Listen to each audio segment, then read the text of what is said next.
Welcome to our channel. Here we read Bible stories written for children and adults alike.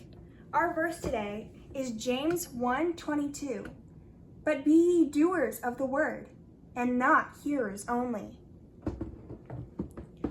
God wanted Moses to lead the Israelites out of slavery in Egypt, but Pharaoh had a very hard heart.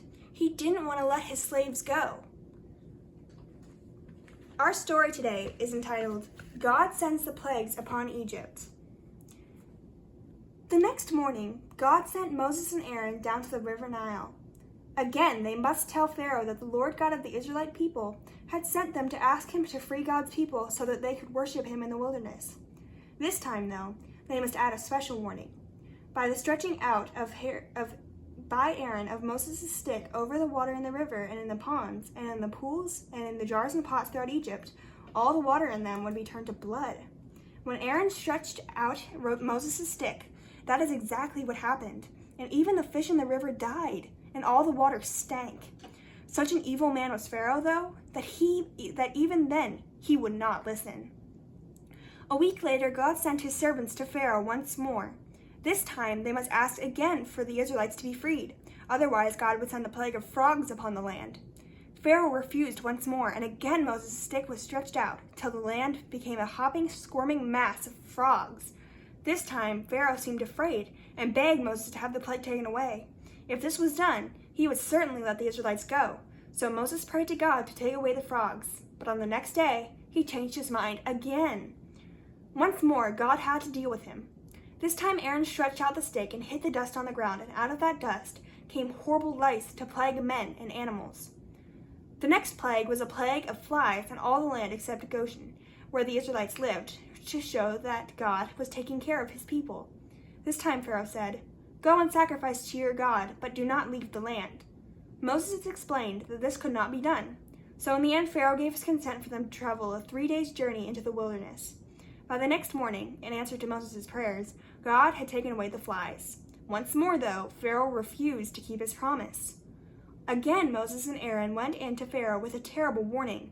If he would not keep his promise, God would send an awful illness amongst the animals in the land, the cattle and sheep and even the camels. But Pharaoh again would not listen, and thousands of the animals belonging to the Egyptians died. Then Moses and Aaron took handfuls of ash and threw it into the air, and as the ash was spread by the wind, nasty boils and blisters broke out on the skins of human beings and the few animals still alive. In spite of the pain they were all suffering, Pharaoh would not hear. The terrible plagues had not come to an end, though. This time a fearful hailstorm broke across the land, but once again the Israelites in the land of Goshen were protected, and not a single hailstone fell there. Pharaoh was terrified, but as soon as the storm drew away, his promise was forgotten again. Moses' stick had to be stretched out once more to bring up a great wind from the east, which blew for a whole day and a night. When the sun rose the next morning, great swarms of locusts came sweeping in on the wind.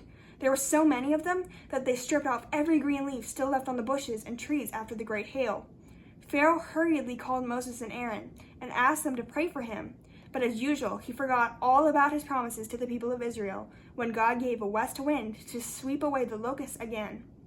Then a new plague came. 3 days of thick darkness. Again, Pharaoh was quick with his promises until the plague was taken away, but this time he became very unpleasant. He told Moses and Aaron to leave the land immediately. If they looked on his face again, he would have them put to death right away.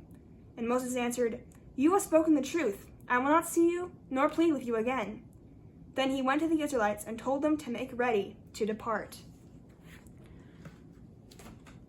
God warned Pharaoh many times with the plagues he sent.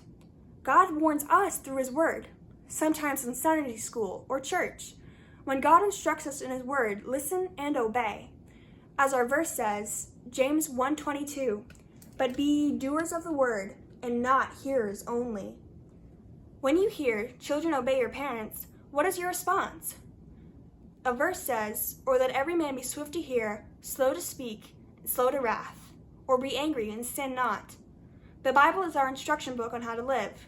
Make sure you listen and obey what God says. John 14:16 says, "If ye love me, keep my commandments." Our verse was James 1:22, "But be ye doers of the word, and not hearers only." Thank you for joining us on our Bible reading journey. I hope you can join us next week as we continue our story entitled When the Oldest Egyptian Boys Die.